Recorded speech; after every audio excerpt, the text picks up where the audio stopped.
Assalamualaikum warahmatullahi wabarakatuh, para pecinta golfis di seluruh Indonesia.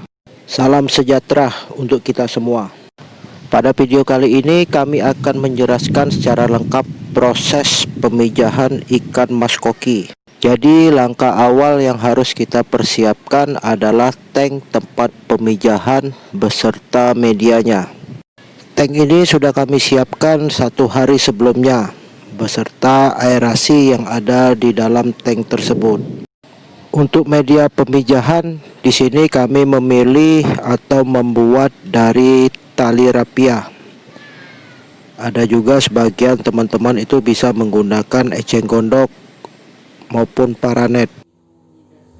Alasan kami cukup sederhana karena media ini gampang dibuat dan lebih steril jika dibandingkan dengan eceng gondok.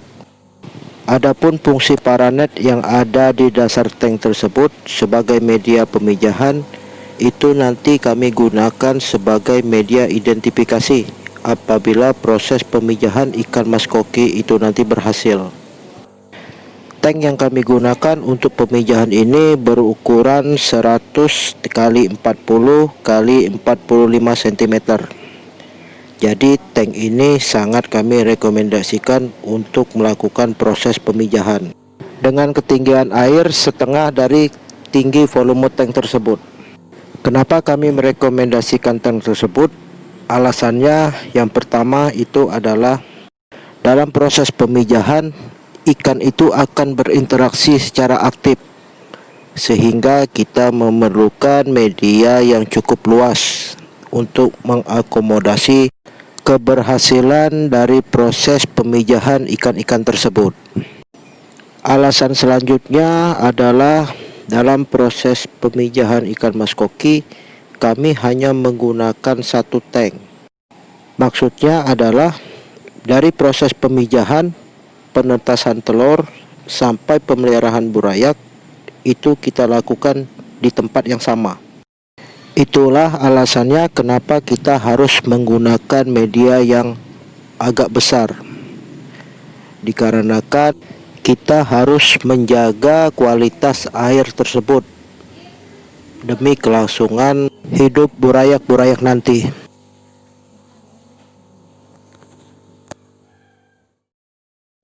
Di sini kami pernah mencoba menggunakan media ember sebagai tempat pemijahan ikan mas koki.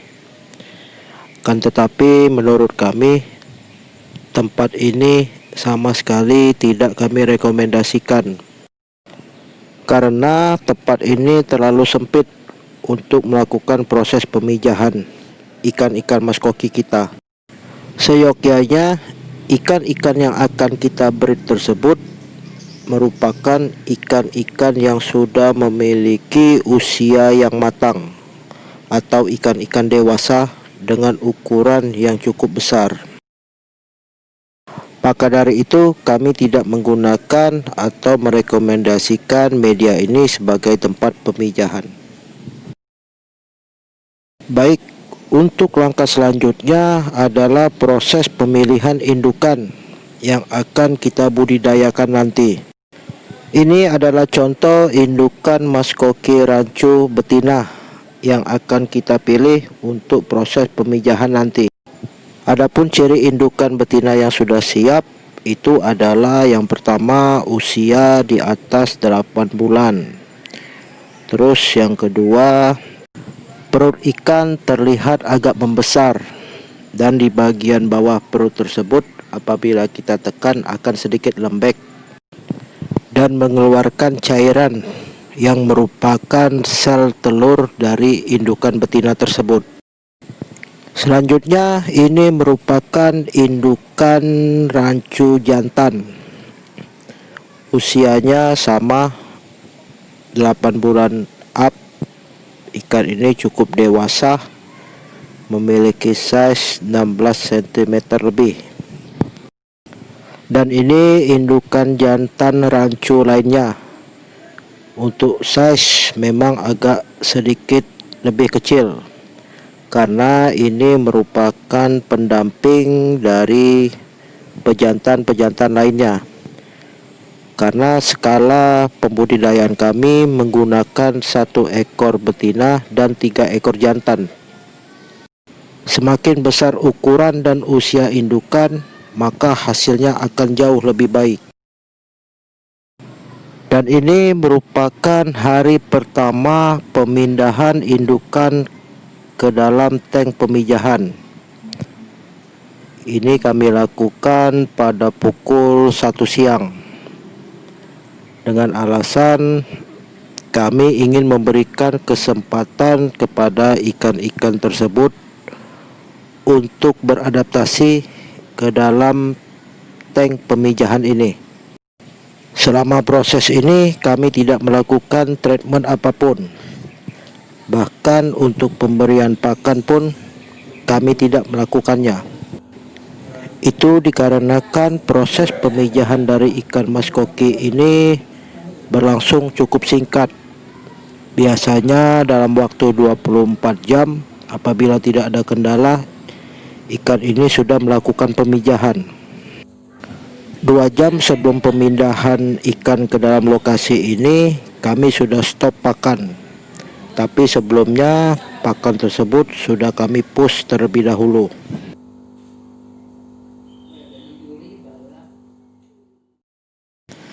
Dan ini merupakan hari kedua setelah proses pemijahan tersebut, teman-teman. Jadi ini tepat pukul 11. Proses pemijahan dari indukan tadi telah berhasil dilakukan. Salah satu tanda bahwa proses pemijahan itu berhasil, yang pertama itu adalah air di dalam tank kita nanti agak sedikit berkabut. Selanjutnya ciri yang kedua, di situ jelas terlihat akan ada banyak sekali telur-telur dari ikan yang menempel, baik itu di media pemijahan maupun di dasar kolam atau di atas paranet tersebut. Jadi salah satu fungsi paranet ini bagi kami adalah untuk mengidentifikasi apabila sudah terdapat telur-telur dari indukan betina tersebut dan indukan-indukan tadi sudah tidak terlihat aktif atau kejar-kejaran di dalam tank, maka proses selanjutnya kami memindahkan seluruh indukan yang ada di dalam tank tersebut. Karena apabila tidak kita lakukan pemindahan, maka telur-telur tersebut akan dimakan oleh indukan-indukannya nanti. Jadi pada hari kedua pemijahan ini, teman-teman harus lebih intens untuk memantau kondisi dari tank tersebut. Apabila telur-telurnya sudah keluar dan indukan sudah tidak berinteraksi lagi, maka bisa kita katakan proses dari pemijahan ikan-ikan tersebut sudah selesai. Pada hari kedua ini tidak terlalu banyak treatment yang kami lakukan. Kami hanya mengganti batu aerator dengan spon filter. Tujuannya agar spon filter tersebut dapat menyaring kotoran yang ada di dalam tank tersebut dan membuat tank ini akan lebih bersih dan jernih. Dan ini adalah hari ketiga setelah proses pemijahan yang kemarin. Jadi di sini terlihat air lebih bersih dan telur hasil pemijahan ikan mas koki tersebut sudah terlihat sangat jelas. Jadi di sini telur-telur yang berwarna putih itu merupakan telur ikan mas koki yang tidak berhasil dibuahin oleh pejantan. Jadi itulah ciri-cirinya. Apabila telur itu berwarna putih, maka telur itu dikatakan tidak berhasil dibuahin. Sementara untuk telur-telur yang berhasil dibuahin oleh pejantan itu agak sedikit bening dan terdapat bintik hitam di dalam telur tersebut, dan itu merupakan bagian dari embrio calon dari anakan ikan mas koki yang akan menetas nanti. Jadi baik di dasar kolam maupun di media pemijahan ini banyak sekali terdapat telur-telur ikan, teman-teman. Itu kalau kita perhatikan jumlahnya itu sangat banyak sekali. Proses dan langkah selanjutnya yang kita lakukan adalah kita cukup menunggu telur-telur ini akan menetas atau menghasilkan burayak-burayak dari ikan mas koki tersebut. Biasanya proses ini membutuhkan waktu 2-3 hari setelah proses pemijahan yang kita lakukan sebelumnya.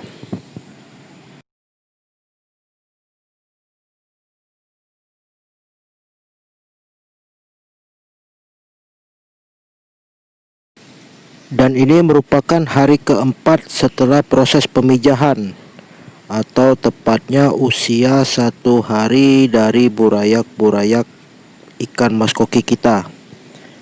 Jadi pada hari ini telur-telur dari ikan mas koki tersebut sudah berhasil menetas. Pada periode usia 1 hari ini, burayak-burayak ikan mas koki ini terlihat sangat pasif, teman-teman. Karena memang pasca proses penetasan, burayak ini belum bisa berenang, teman-teman. Sehingga burayak-burayak ini lebih banyak menempel di dinding-dinding kaca tank kita maupun di media pemijahan yang sudah kita buat tadi.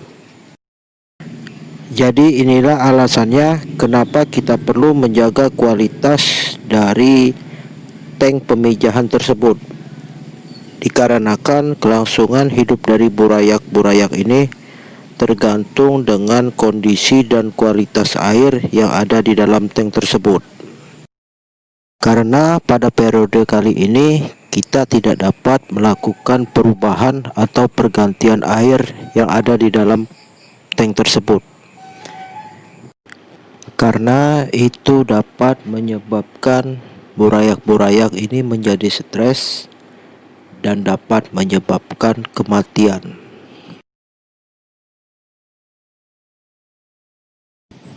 Dan selanjutnya ini adalah usia burayak 2 hari. Jadi di sini burayak sudah terlihat agak sedikit aktif. Meskipun ada beberapa burayak itu masih menempel di dinding kaca tank kita serta di dasar-dasar tank tersebut. Pada periode kali ini kami tidak melakukan treatment apapun, dikarenakan memang kondisi dari burayak-burayak ikan mas koki ini belum terlalu aktif, karena sebagian burayak-burayak ini masih dalam proses belajar untuk berenang. Karena sebagian besar dari burayak ini masih berenang secara horizontal maupun zigzag. Jadi kondisinya memang belum benar-benar stabil.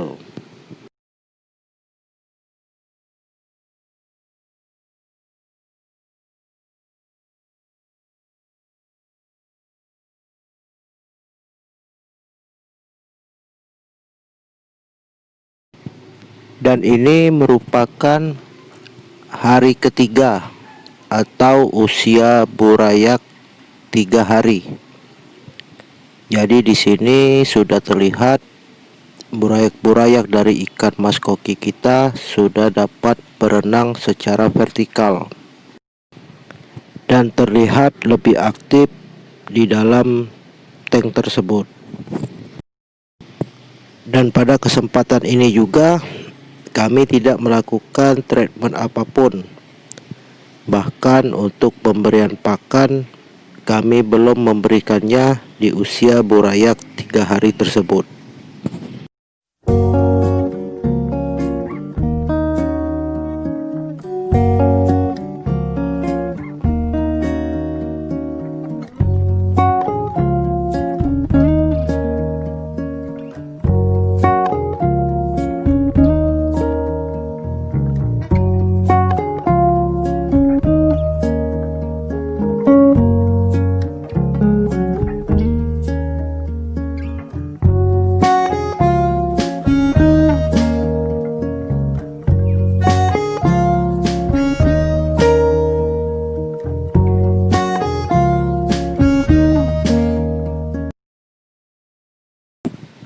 Dan ini adalah usia burayak 4 hari.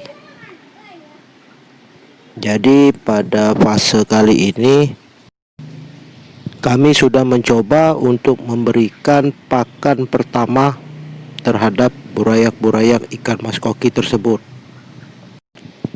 Adapun pakan yang kami berikan terhadap burayak-burayak ikan mas koki yaitu berupa pellet powder atau serbuk pelet dengan dosis atau jumlah menyesuaikan dari jumlah burayak yang ada di dalam tank kita. Tetapi untuk kali ini saya menyarankan agar pemberian pakan itu jangan terlalu banyak, karena dikhawatirkan akan dapat merusak kondisi dan kualitas air yang ada di dalam tank kita. Mengingat nafsu makan dari burayak-burayak ikan mas koki tersebut juga belum terlalu besar.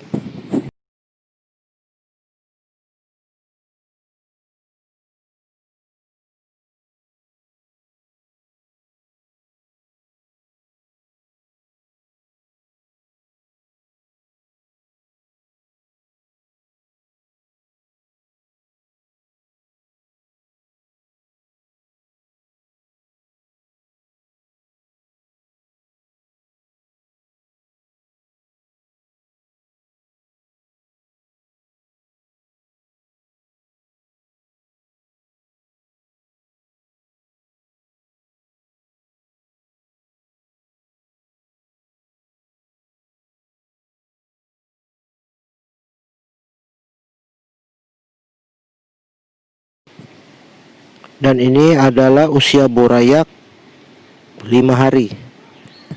Jadi untuk perlakuannya juga tetap sama. Kami perlakukan seperti hari sebelumnya, baik itu dalam pemberian pakan dengan jumlah yang tidak terlalu banyak, serta menjaga kualitas air dari sisa pakan yang tidak dimakan oleh burayak-burayak kita.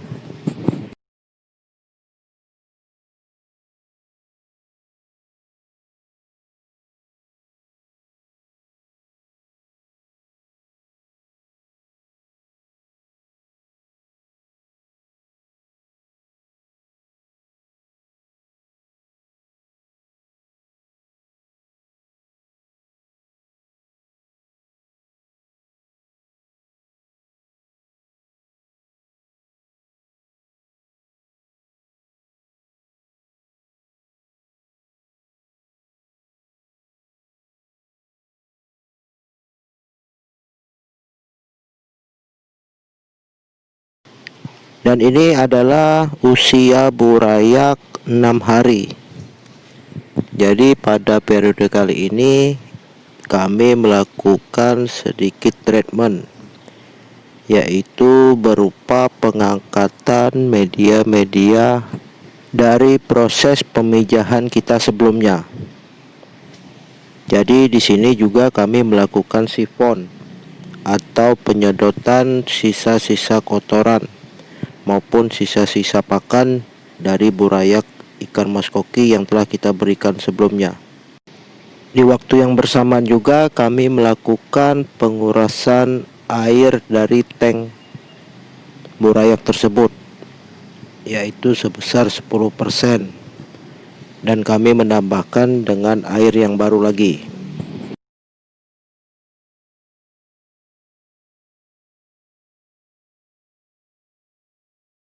Dan ini merupakan hasil proses sifon yang ada di dalam tank kita tadi. Jadi di sini cukup banyak terdapat kotoran-kotoran maupun sisa dari pellet powder tersebut. Dan ini dikhawatirkan akan dapat merusak kualitas air yang ada di dalam tank burayak ikan mas koki kita. Pada proses penyiponan kali ini dilakukan dengan sangat berhati-hati teman-teman, karena jumlah burayak yang sangat kecil, dikhawatirkan nanti akan ikut tersedot ke dalam proses penyiponan yang kita lakukan tadi. Dan inilah teman-teman penampakan usia burayak 7 hari atau 1 minggu. Jadi terlihat di sini burayak itu sudah terlihat benar-benar stabil. Dan pada kesempatan ini juga kami melakukan pergantian pemberian pakan. Yang sebelumnya menggunakan pellet powder atau pellet halus, sekarang kami menggunakan Artemia sebagai pakan untuk burayak-burayak di usia 7 hari tersebut. Pemberian pakan tersebut rencananya akan terus kami lakukan sampai usia burayak ini mencapai usia 30 hari atau 1 bulan.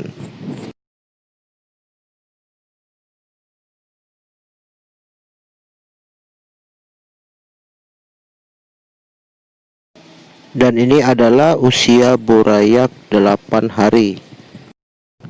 Dan apabila teman-teman berhasil merawat burayak-burayak sampai dengan usia saat ini, maka bisa kami katakan 60% teman-teman sudah berhasil melakukan proses budidaya ikan mas koki.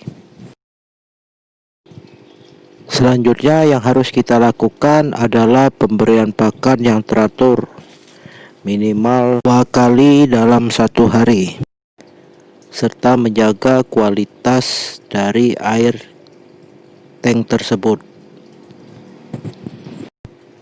Cukup sekian info dan tips dari kami teman-teman. Di video selanjutnya kami akan menampilkan perkembangan serta progres dari burayak-burayak ikan mas koki kami tersebut. Sekian, semoga bermanfaat. Apabila teman-teman ada pertanyaan serta komentar maupun saran lainnya, silakan tulis di kolom komentar kami. Wassalamualaikum warahmatullahi wabarakatuh.